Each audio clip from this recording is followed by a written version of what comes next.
Dictation will start abruptly after 5 seconds.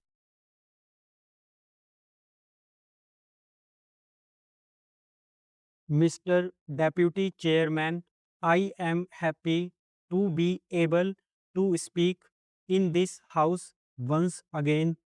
I do so for the first time on this side of the House, and that makes me doubly happy.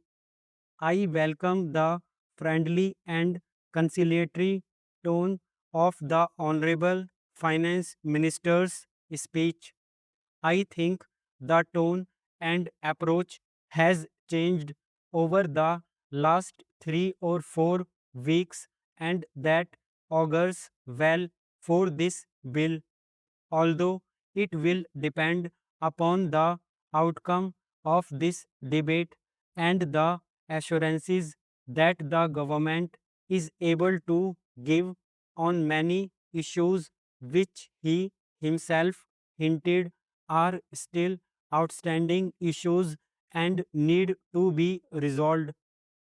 If I may say, in the lighter vein, between 2011 to 14, I did virtually what was called traveling between my Prime Minister, the leader of the opposition in the Lok Sabha, the leader of the opposition in Rajya Sabha, and the empowered Council of State Finance Ministers.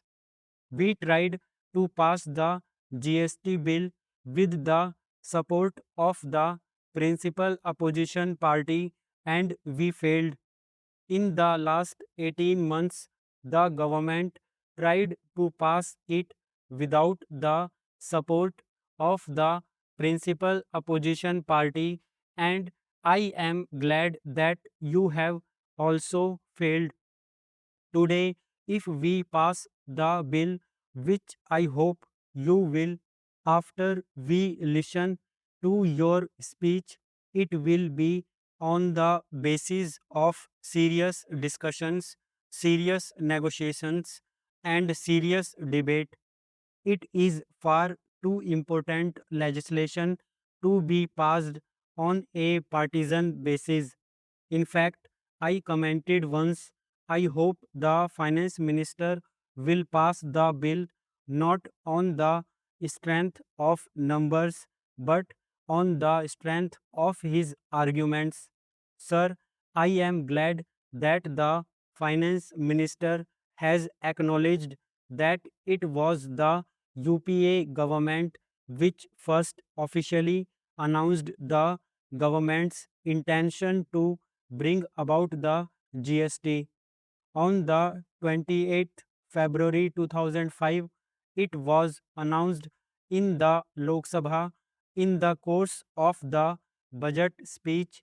I quote, in the medium to long term, it is my goal that the entire production and distribution chain should be covered by a national VAT, or even better, a goods and services tax encompassing both the center and the states.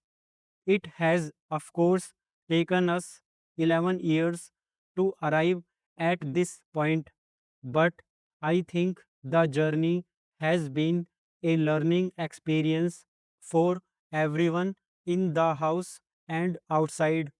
Sir, let me make it very clear that the Congress party was never opposed to the idea of a GST. In fact, I believe about an hour ago, the finance minister said so much in an interview to a television channel, and I thank him for making that acknowledgement. We were never opposed to the idea of a GST. We are not discussing or debating the idea of a GST. That debate has gone on in this country for several years, and I think the country is now ready to embrace the idea of a GST. just as the earlier GST bill introduced by the finance minister was opposed by several parties, including the BJP. The 2014 bill is also being opposed. The idea was not opposed, the bill was opposed because we felt that it was possible to have a more perfect bill, and I choose my words carefully.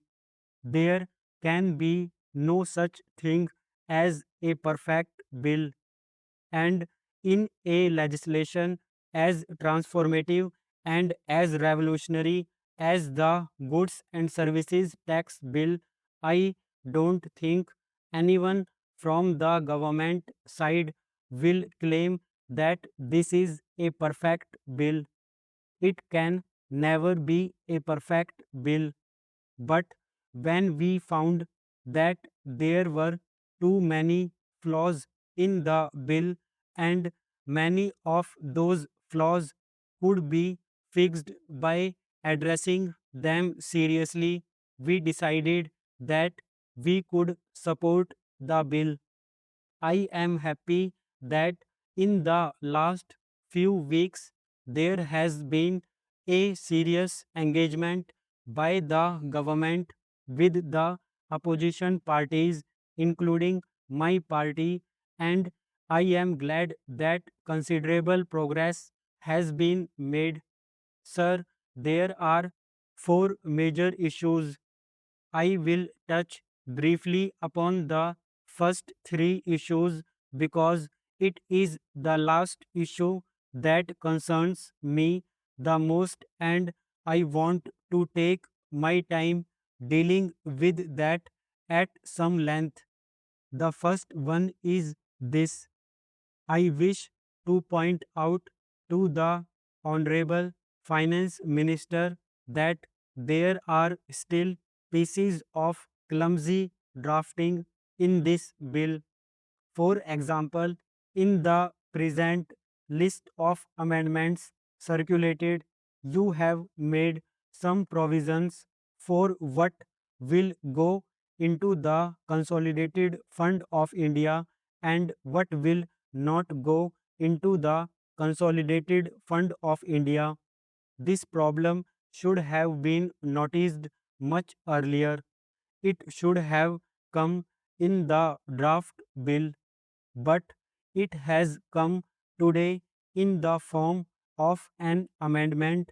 And while I will not take too much time explaining what I have in mind, if the Honorable Finance Minister reads it more carefully, he will find pieces of clumsy drafting